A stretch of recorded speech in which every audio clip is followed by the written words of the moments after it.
to be alive in this land of ours. Good to drive in this land of ours.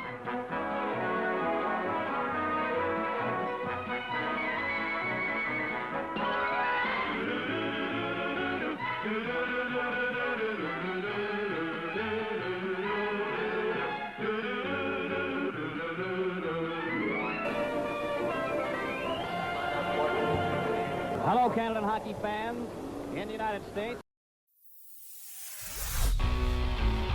The Hockey Time Machine.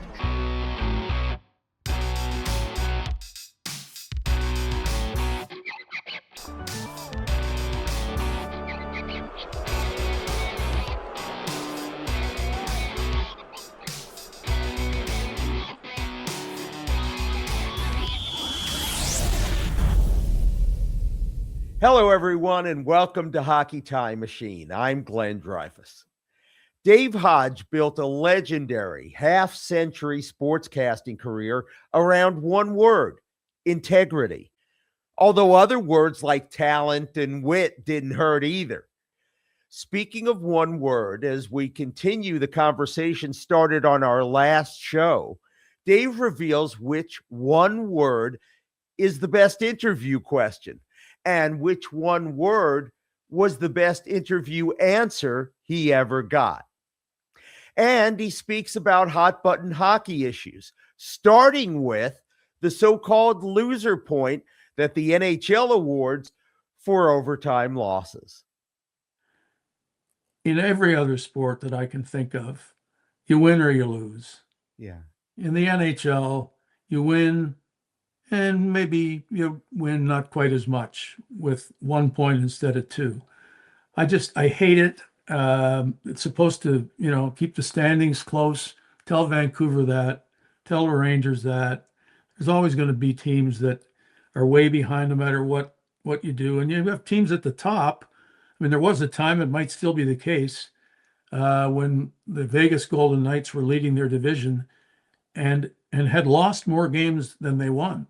But enough of those losses produced single points to put them into first place. And it just, as I say, so easy just to say we have wins and losses like baseball and basketball and football.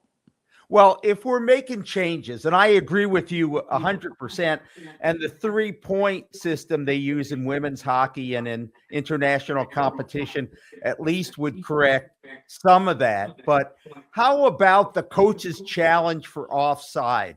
You have said it needs to go, just as the toe in the crease rule needs to go. I think it's the biggest buzzkill in hockey. A goal is scored, the players are celebrating, the fans are going crazy, but by the length of one frame of video, 1/30th of a second, it can all get erased. Well, I think you solve the problem by saying that the review needs to be limited to 60 seconds, 90 seconds, whatever, as opposed to 5 or 7 minutes. And if you have to decide in a hurry and can't, then the goal stands. If you can decide right off the bat that it was offside by, the length of a skate as opposed to the tip of a skate, then sure, that goal shouldn't stand. But simply put, if it is that difficult to decide, then allow the goal. You want goals scored anyway. And if somebody comes back later and says, we had a Zapruder film that showed that indeed it was offside by half an inch, so what? Yeah.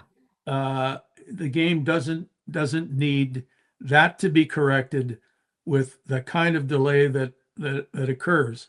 And I view goaltenders interference the same way. If it is goaltender interference, there should be a penalty. And if you look at it a second time because a coach's challenge, ask yourself simply, did that warrant a penalty? If so, wipe out the goal and put the guy in the box. But if it was incidental contact, if during the play, obviously if no penalty was called, if you're looking at it, you're going, no, that there was no way that you'd call a penalty on that. The goal stands. Or in my day, the old days, if a player was in the crease, and I don't mean, a little bit like that, but standing in the crease, I don't care whether he was interfering with the goalie or not, then it's no goal. Now, you can be in the crease, but if you're not interfering with the goaltender, it's okay. Well, no, keep the players out of the crease, and then you're going to have an easier time officiating the game. I just think that trying to simplify this stuff is the way to correct it, and they want to make it more complicated, and I don't understand why. I'll go back to your 3 points for a regulation win, and that just, for me, that's just more math. It's more complicated. It's more, what is wrong with you won or you lost?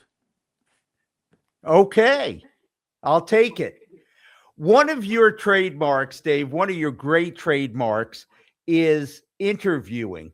Eric DeHatchick once wrote this: Hodge, an excellent broadcast journalist, became comfortable asking the tough questions, something not ordinarily associated with between the periods interviews.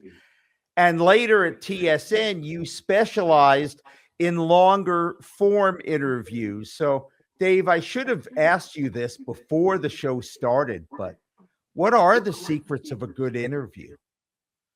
Good questions, preparation leading to those questions, and you need to know what you're wanting to learn from your player, from the guest. And so it has to be more than, how did you feel about the first period? These days, the poor interviewers, I really feel sorry for them. 30 seconds, 45 seconds. They know they can't produce anything of any interest in that time. And the player knows that. And the player just knows to show up, look down at his skates, and say, well, I thought we started out well, but then we lost the neutral zone. And in the second period, we got to get pucks and bodies to the net. Thank you very much. I want to do a Saturday Night Live spoof where the interviewer says, how did you feel about the first period? Because that's about all they're ever going to say in the time they have allotted, and have the player say, well, never mind the first period. It's about the last 2 weeks when we've had almost a revolt in the dressing room. I can't understand why the coach hasn't been fired. We need a new captain. And imagine the look on the face of the interviewer when he is told in his ear, and I know something about this, okay, wrap it up. And he'll wrap it up with good luck in the second period. Yeah, well, that's great. It'll never happen. Yeah. But I mean, I did television in Minnesota for a few years as well, and Willie Plett walked into the studio, towel around his waist. I asked the first question, and he reached into the towel and pulled out some scissors and cut my tie in half. Just to make the interview different. And he gave me one of the great answers of all time at the end of that interview as we were having fun. Yeah. I said, okay, Willie, who's the worst coach you've ever had? And he thought for a minute and he said, I don't know yet.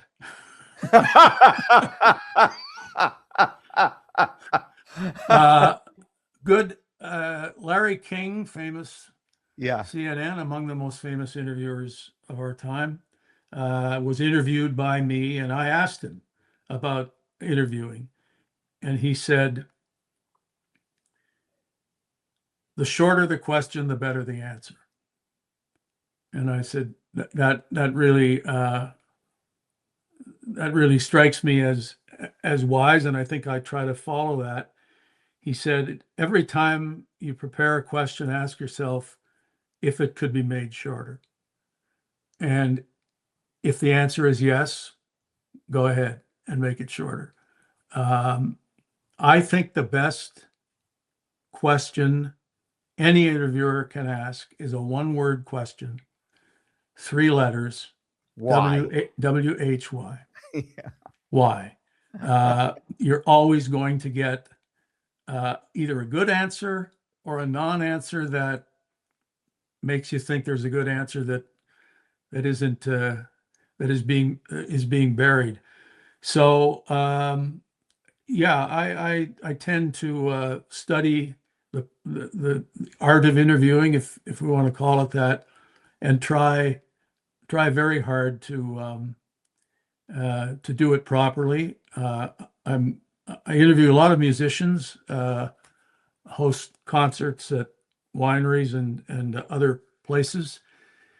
And one time I don't remember who the musician was, in fact, but the crowd was listening and, to every word. And I asked a question, and he turned to me and he said, "That's a good question." And I said, "I ask no other kind." Well, let's get into that. A little pompous, perhaps, but no, funny. The crowd liked it. Well, let's get into that music connection. No great Canadian, no less a great Canadian than Dave Bedini wrote this about you. Dave is nearly unmatched in his voracious love of music, an album junkie and concert rat since seeing Bob Dylan in the 60s. We know you can talk, Dave. Can you sing? Because Dave says you once sang Margaritaville along with him and Mike Keenan. Yeah, we don't count those performances. I don't know if I can sing, but I will sing at the drop of any invitation, in any setting. If somebody says, "Come on to the stage, join a chorus, sing a line," I'm willing, because it'll thrill me to be on stage with some of my musical heroes, which has happened.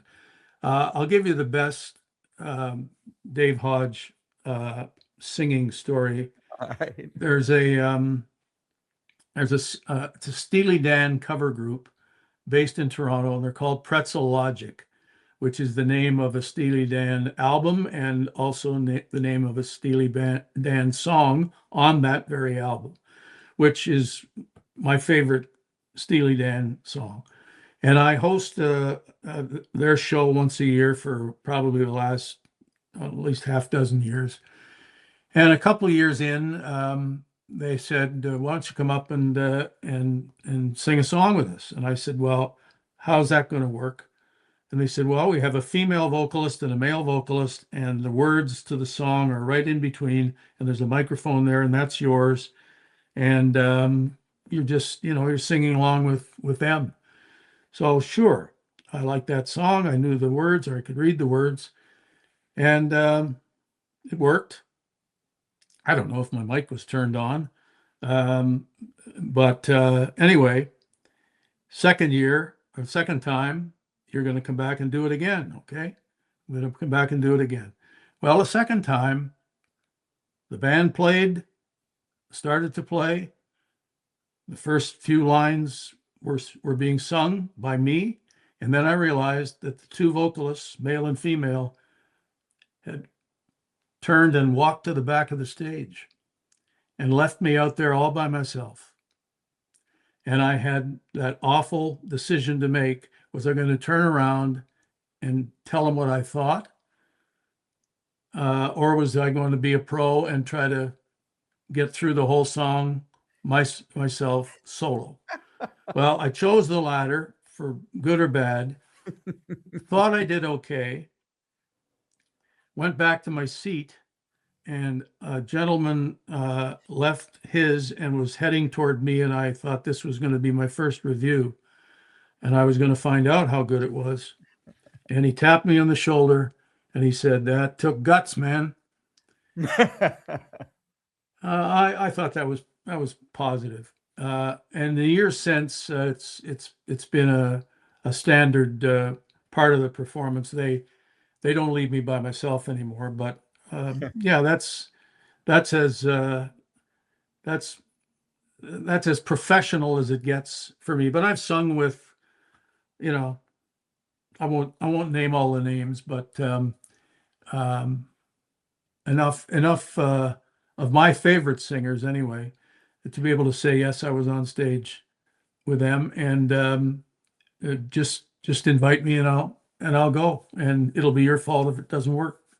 Well, modesty is apparently also preventing you from mentioning that you married your two passions, appearing in a Kathleen Edwards 2008 music video titled "I Make the Dough, You Get the Glory," where NHLers Marty McSorley, Paul Coffey, and Brad Dalgarno were also featured. And in the video, you're interviewing Dalgarno, who played 300 games with the New York Islanders in the 80s and 90s. And Edwards snatches the microphone out of your hand and starts singing, showing an emotional range I can only describe as worthy of Christopher Plummer and Donald Sutherland. At first, you're nonplussed, but then you get in the spirit, your toes start tapping, and before you know it, you're singing along. Dave, how much fun was that? And it took a full day. Jim Cuddy was involved as well, and Kathleen has been a good friend for 20 years at least. And I don't know how many times I've seen her shows, talked to her about her shows, her life, my life. We're very close, close enough to be invited to be in that video. And Marty McSorley, of course, is featured in a lyric, which brought him to the video. And she loved the fact that that Marty was there. Your research is better than any I've ever done. If you can come up with that, because that's pretty deep in the memory bank of those who think they have followed my career. I have the Bedini's line about my voracious appetite. I have an embarrassing number of compact discs. Maybe people don't even know what they are anymore. CDs, maybe they thousands and thousands of them, and I would never tell you the real number because I don't know it. But crazy money was spent before you didn't need to spend money to listen to music. But I have a basement, literally a basement full of music, and I'm watching and listening to music all the time, and I'm 81 years old, and I don't belong in these concerts with kids who assume. Well, actually, Spotify says you're 17. I know. I'm really happy that they. I mean, you can't even say they inverted the digits. It's inverting digits. This is one of my favorite stories. I won't mention his name, but he was a TSN producer who who liked the company of younger women and would talk about his exploits quite a lot. And on a plane one time, I said, well, since we're talking about this, I said, just, how old are you and what is the average age of the women that you see? He said, well, I'm 42, and well, I just kind of invert those numbers and let's say 42, 24. He said, you ought to try that. He said, how old are you? I said, 55.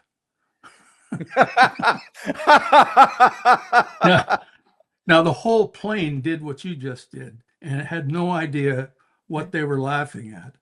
But I Well, thought if you flip that upside down, you would get 22. no, I didn't think that far ahead. Yeah, 55.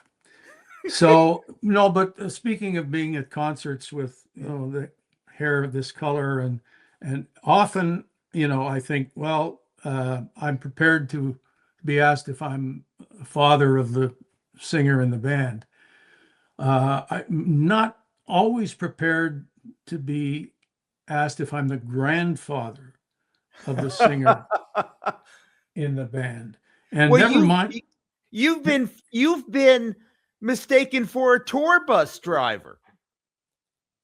No, fill me in on that one. Well, that's what my research. Tour bus driver. Yeah, that because you sometimes you'll go on a band's tour bus. Well, I was on Willie Nelson's tour just to have a look at it. Couldn't see much for the smoke. And a week later, he was pulled over in Louisiana, and this is back in the day, and charged with illegal use of marijuana. And I had seen the bus and the smoke in Austin, Texas, and read the news account and realized he had no defense whatsoever. These days, things are better, but I didn't like. I couldn't imagine being on a tour bus night after night after night after night and trying to sleep in not beds, but planks with skimpy mattresses, if you wanted to call them that. But musicians know that that's their life until they can get out of the bus and get on a plane. And it's I've seen it all. I got bought my first record in 1955. I was 10 years old. It was an old 78 RPM, which isn't going to mean anything to anybody either, but they were big enough to be dinner plates, and they spun around and you put a needle on them. And my first record that I bought was a song called Band of Gold, and the singer was named Don Cherry. No, foreshadowing. No, not the Don Cherry that we have talked about already, but there was a Don Cherry who was, when he wasn't producing records, was a PGA Tour golfer. Did he wear loud jackets too? No. I don't think there was anything famous about him other than the fact that, he was either holding a microphone or a golf club. And I look back. Yeah, people say, "What's the first record you ever bought? Who was singing?" I say Don Cherry, and they, it's true. And I have to tell a story that there were two Don Cherrys. So that is irony with a capital iron. Well, the reason I know that Spotify classifies you based on your musical taste as being a teenager is because I follow you on social media. And if you don't follow Dave Hodge on social media, you should. I want to put a bow on this conversation by mentioning that if you read Dave Hodge's social media posts, you know he has not lost a mile off his fastball. An example, this one, Chicago White Sox manager Pedro Grifol, following the team's 13th straight loss. The guys are playing good baseball. I wonder how long they can keep it up before a slump occurs. And this one, I remember when Super Bowl ads tried to sell me a car. Now they try to lure me onto betting sites that are designed to leave me unable to buy one. But Dave, there's two more that I have to ask you about. And they're from just last month, as we're recording this, from this year's Olympics, and I'll read them. Let's end the Olympic channel switching discussion with basic common sense. You were the CBC main feed. You stay to cover the final moments of an event rather than leave to cover an event that hasn't begun yet. And CBC switches channels from curling with Rachel Homan set to throw her last rock for the eventual win. I guess a reminder is necessary every 40 years ago. Dave, I worked hard to make this a pen-free zone. Why did you go there? Because I was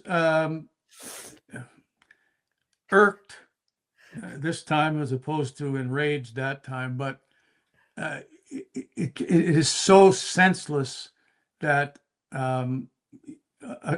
somebody at the controls of a television network can watch a rock leave the hand of the skip and head for a win or a loss, depending on what happens, and switch to an event that is about to begin but hasn't begun. Now, what I kept hearing from those who wanted to take me to task or defend the Olympic coverage was, you could have been watching that curling to the end on a different channel, CBC Gem or TSN or whatever else was covering curling. Well, the fact is I wasn't watching those channels. Yeah. I was watching the CBC main feed, which I think is what they would like you to do more often than not. And for me and all others who were watching, we didn't know whether Rachel Homan won or lost until, 5 or 10 minutes later, scrambling around to try to figure out what had occurred. So all I was trying to do was make the point again, not that it should need to be made. My incident followed something famous. You have to be old enough to remember NBC doing a football game and leaving it before the end to show Heidi. Yes. It was known as the Heidi game, and that was supposed to be a lesson for all television producers.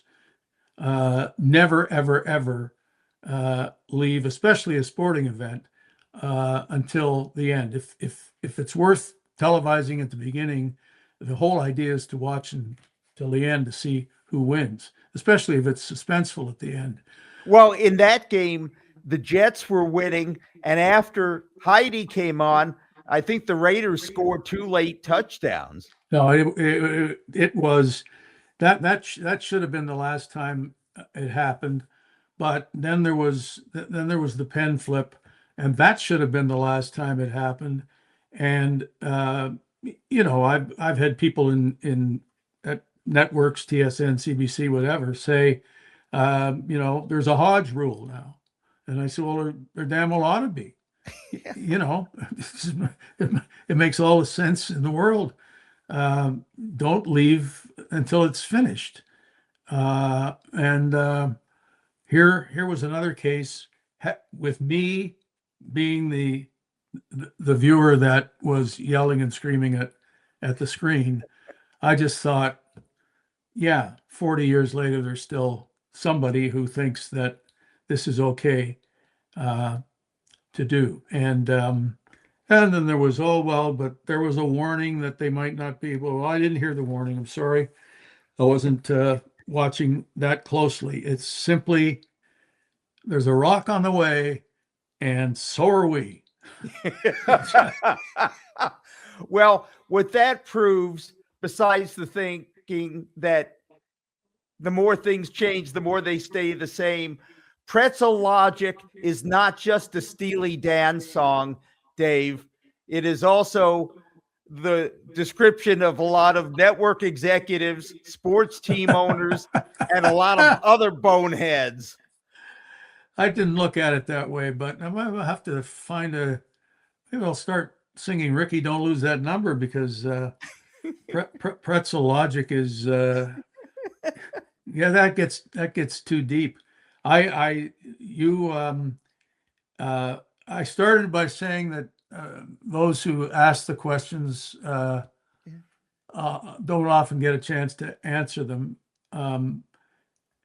It's fun answering them when they're as good as yours. Oh, that means the world to me, Dave. It really, really does, because I admire what you do. I admire your integrity. There's a lot that we didn't get to because your answers were so wonderful. But above all, what I admire about you is that when the emperor had no clothes throughout your career, you said the emperor had no clothes. And for some reason, emperors don't mind not having any clothes, but they hate to be told they have no clothes. But you always showed the integrity, no matter what the cost was to you personally, to serve the fans and tell it like it was. And Well, this has been a real pleasure. I really wish Howard Cosell had not been the one to say tell it like it is, because that sums it up as well as can be. But you need your own version of it, so you're not just parroting Howard Cosell. I really appreciate your use of the word integrity, because two things have guided me in my career: the need for integrity, and also the other word that stands beside it is credibility. I do not want to give information that is wrong, and I don't want to give opinions based on wrong information. So I want to be credible, and I want to have the audience see me as having integrity. They're the ones who judge it, not me. All I'm doing is trying to follow that path. And if I'm proud of anything, I think I've met those standards to my satisfaction, and hopefully to others. And I would never, ever, ever have wanted to be called a homer. And now I think things have changed, and it's okay to be a homer, and it probably isn't okay to knock anybody who is, because the audience seems to say, okay, help me cheer on my favorite team. I always wanted to say, here's the presentation of the game. You decide whether you're going to cheer or not. I don't want to lead your cheers. But there are a lot of the cheerleaders now. Argonauts were wrong in thinking that. The North Stars were wrong in thinking that. And I don't think the Venn diagram of homers and being honest with your audience, that there can't be a middle there. You can want the guys you know better to do well, but if the other team makes a good play, or if your team's stinking it up, what kind of service are you doing to the viewers if you try to pretend that everything's rosy? Yeah, it's and once upon a time I would have been critical of so-called homers. Now I'm quite able to understand that that's what they choose to be. That's what the job sometimes demands. That's what they think the audience wants. I don't hear a lot of pushback anymore on from viewers who say, I can't stand that guy because all he does is cheer for, the Leafs, the Canadians, the Oilers, whatever. I think it's accepted now, and that's fine. There can be that change in what the job should be. I couldn't do it. But there are a lot of things I can't do that are done now. I could not do an intermission that included betting information. My bets for who's going to score the next. Sell all the commercials you want to whatever betting sites there are out there, but they should not be part of the programming. And so, if I were in that position, and okay, the last 3 minutes of the intermission are going to be, I won't mention any of the sites' names, but we all know what they are, and you're going to discuss the odds for. No, I'm not. Well, it's shocking, isn't it, that the score bug these days has the teams, the score, the shots on goal, and the over under. Yeah. There's a whole generation of fans already who attend games or watch games without a care in the world about who wins, other than do they win their bets or not. And I've said this for a long, long time, that people go to the racetrack not to watch horses run around and cheer for this horse or that horse because they want that horse to finish ahead of the other horses. They go there to bet. And if they couldn't bet, there wouldn't be anybody in the stands watching the horses. Well, I'm afraid that sports are heading for a comparison to horse racing, that a lot of people are at the games and watching the games simply to bet. I sat beside a young guy at a Blue Jays game one day. I don't honestly think he watched much of the game, and we were real close to home plate. He was on the phone, literally betting on every pitch or every at bat, and just his fingers were a mile a minute. And that's the first thing I noticed. And if we had a stadium full of that, then sports are a whole lot different than they were when I started. And I would want no part of it directly myself. And I fear what it's doing to the sports. I fear what it's doing to the fans, and what it's done to the telecasts. But here we are. It's legal, and you open the box and out jumps the monkey. I had to get back to that somehow. All right, one last question. I promise. Yeah. Because you mentioned Howard Cosell, and you've been ducking this question for 20 years. What did you think when Howard Cosell died? I said, I was doing a radio interview. My goodness, how you know this. I was doing a radio interview, and it was the morning after the news came that Howard Cosell had died. And I was asked, what did you think of Howard Cosell passing away? And my answer was, I thought it was inevitable. That was too good not to include. That's okay. Wonderful. Well, no, you have an arsenal there that that allows you to throw this stuff at me. I had to think for a minute on that one, but yeah, when I'm asked what my favorite answers were, that probably heads the list. And I'll give you my favorite answer back to me. Okay. I had 30 minutes with Jack Nicklaus. I don't play golf. I watch golf. I don't know anything about golf other than what a viewer knows. and I have Jack Nicklaus for 30 minutes, and surely at some point, my guard is going to be down and he's going to realize he's talking to somebody that doesn't know anything about golf, but I do know about interviewing. So it was going pretty well. And I thought, I want to ask this question because I want the answer. That's the rule, right? Don't ask the question unless you want the answer. Yeah. And I said to Jack Nicklaus, I asked him, I said, if Tiger Woods wants to be known as the greatest golfer of all time, does he have to top your number of major tournament wins of 18? And Jack Nicklaus gave me the best answer I ever received. He answered, yes.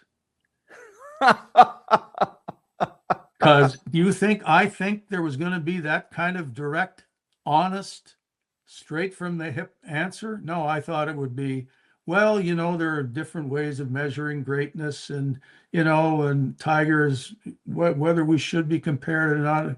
He flatly said, I'm the best unless Tiger Woods tops me on that list, and then he's the best. And I thought, this is going awfully well. We'll keep going. And I think maybe I don't need to prove that I can play golf. And it ended, and he was busy, and one of his handlers came and took the microphone off him. And come on, Jack, we got to go to the, and he said, hold on a minute. I'm still talking to Dave, Mr. Hodge, whatever he called me. And I thought, what a compliment, and yet what a challenge, because I have nothing more to say. And he's wanting more to say. Well, we wrapped it up with some small talk. But anyway, one word questions or answers. A lot better than, the soliloquies that you can get on both ends. The best question, 3 letters, WHY. The best answer, 3 letters, YES. Or NO, if that be the case.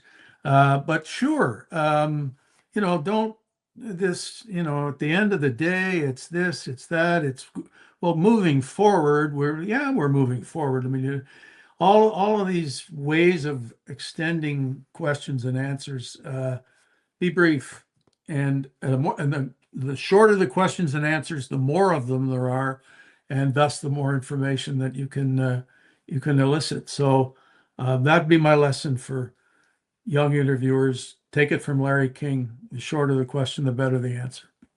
And one more number, the gold standard in broadcasting, 9 letters, Dave Hodge. Dave, this has been such a treat. I can't even put it into words. Thank you so much for your time. This was such a pleasure. Well, I let my hair down, so to speak, because I thought that fit. And I thank you for the invitation, and it's been enjoyable. Thank you. Yeah. Well, I like everything about you except the fact you still have hair. Hey, I can be proud of that too. Yep. Yeah. Okay. Thanks, Dave. Thank you very much.